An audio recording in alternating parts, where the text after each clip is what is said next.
Les populations civiles vivent dans l'angoisse d'attentats meurtriers. La corruption a atteint les niveaux jamais égalés. La pauvreté s'accroît, la famine menace dans les campagnes, l'horizon est sombre pour le peuple malien, la jeunesse vit dans l'angoisse sans perspective. Le président de la République et le gouvernement sont dépassés par l'ampleur et la gravité de la situation. Le pays a perdu la sympathie du monde entier et toute crédibilité internationale. Pour toutes ces raisons, nous, partis politiques, syndicats et associations, leaders religieux, personnalités de toute obédience, candidats déclarés ou non, citoyens de tous les horizons, proclamons que l'alternance est un impératif de survie et de sécurité nationale pour notre pays. Affirmons solennellement devant le peuple malien, les peuples d'Afrique et du monde, notre engagement à conjuguer et unir nos énergies et nos moyens pour réaliser l'alternance politique au Mali à la faveur de l'élection présidentielle du 29 juillet prochain. Le pays est extrêmement fragilisé. Le pays est dans une situation extrêmement dangereuse.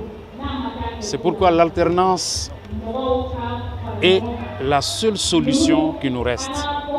Sans alternance, le pays va s'effondrer. Et à Dieu ne plaise, si le Mali s'effondre, les conséquences seront énormes pour nos voisins, pour le reste de l'Afrique. Le monde entier est au chevet du Mali. Donc nous pensons que les forces démocratiques du pays, les forces patriotiques du pays doivent se donner la main dans un vaste rassemblement pour réaliser l'alternance. Mais pour qu'il y ait alternance, il faut qu'il y ait des élections à date. Il faut qu'il y ait de bonnes élections.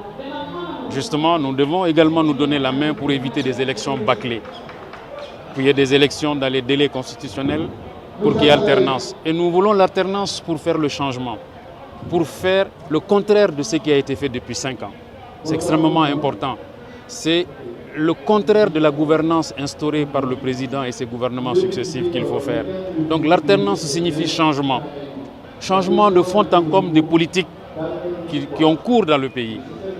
Et c'est la raison pour laquelle nous avons lancé un appel aux partis politiques, à la société civile, aux organisations, aux associations politiques, aux activistes, aux blogueurs, aux mouvements de toute nature pour que nous nous donnions la main. Et cette réunion d'aujourd'hui, c'est pour fixer le contour de cette vaste coalition, trouver un nom et puis décider la date à laquelle nous allons procéder à l'acte de naissance, procéder à la signature du manifeste et marquer par cela même l'acte de naissance de la coalition et commencer à travailler. Pas seulement à Bamako, mais à l'intérieur du pays, pas seulement au Mali, mais partout où les communautés maliennes résident. La recherche d'une candidature unique dans un cadre démocratique qui par essence déjà est un cadre d'opposition idéologique, d'opposition en termes de ligne, d'opposition en termes également de politique.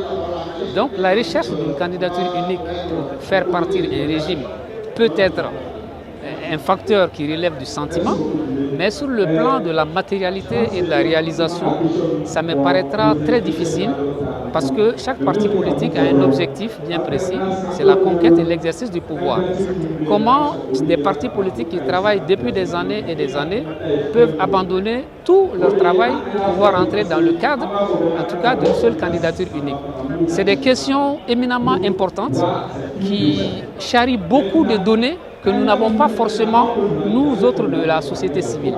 Donc nous pensons qu'il faudrait simplement qu'on arrive à avoir plutôt un cadre minimum de collaboration, un cadre minimum d'action sur lesquels les différents candidats, n'est-ce pas, à la course présidentielle peuvent se mettre d'accord. Une fois que les candidats se mettent d'accord sur cette base minimum de travail, ils peuvent également maintenant décider d'y aller, soit isolément, soit maintenant collectivement. Ceux qui vont y aller collectivement, ce serait une très bonne chose. Ceux qui vont décider d'y aller également en individuel, ce n'est pas une si mauvaise chose. L'essentiel, c'est de pouvoir se retrouver à un moment ou à un autre de la course présidentielle, qui n'est pas une élection à un seul tour d'ailleurs. Moi, personnellement, je pense que la question de la candidature unique relève plus du désir que vraiment de quelque chose de matériellement faisable. Il faut être objectif et assez réaliste sur la question. On peut avoir quelques coalitions de partis ou des candidats qui se mettent d'accord pour désigner un seul candidat. On peut avoir d'autres qui vont aller en singleton, mais les tout sur la base simplement d'un programme minimum commun dans l'expectative de se retrouver à un autre niveau du processus électoral. Donc dire qu'il faudrait forcément qu'on ait une candidature unique, la réponse ne nous appartient pas.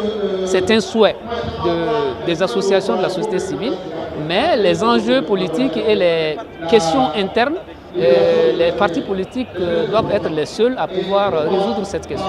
Si nous voulons l'Arsenal, nous avons besoin d'être ensemble. Qu'il y ait un candidat unique ou pas, en tout cas réduire les candidatures pour qu'on ait la chance de pouvoir réussir au premier tour des élections. Le Mali d'abord, parce que ce qui nous unit, c'est le Mali. Il y a beaucoup de choses qu'on dit, il faut qu'on laisse les querelles anciennes, les questions de jeunesse et de vieux, ça ce n'est pas la question. Franchement, ce n'est pas ça la question. La question, c'est qu'aujourd'hui, on a des problèmes au Mali. Le Mali est au bord du gouffre. Qui est capable de nous sortir de ce gouffre-là? C'est ça la question. Et ça, on ne peut pas arriver à cela si on ne se met pas ensemble, comme j'ai eu à le dire. La vision de l'alternance n'est pas une question d'acteur, ni une question d'homme. Parce que nous ne voulons pas suivre un homme, nous ne voulons pas suivre un groupe d'hommes. Nous voulons soutenir une action commune. Nous voulons soutenir une vision globale pour le Mali. Nous voulons soutenir un programme, un projet de société porté par des hommes et des femmes engagés pour le Mali. Pour ce qui est la question de la candidature unique, nous n'allons pas nous pencher là-dessus parce que la démocratie aussi, elle est là. Les gens sont libres de leur choix. Mais une chose est sûre, c'est qu'au sein du Front patriotique aujourd'hui, au sein de nos instances, au sein de nos militants, un choix a été fait. Les militants du Front patriotique demandent un changement de gouvernance, demandent un nouveau modèle économique pour le Mali, pour permettre justement de supplanter toutes ces crises, au-delà de la crise dite sécuritaire, de la crise politique, mais aussi nous avons des crises d'ordre socio-économique très importantes. Parce que vous savez, aujourd'hui, le Front patriotique est implanté dans près de 600 communes au Mali. Nous sommes proches des communautés et nous profitons pour lancer l'alerte pour que dans les différents programmes, qu'on puisse justement prendre en compte les préoccupations de nos populations.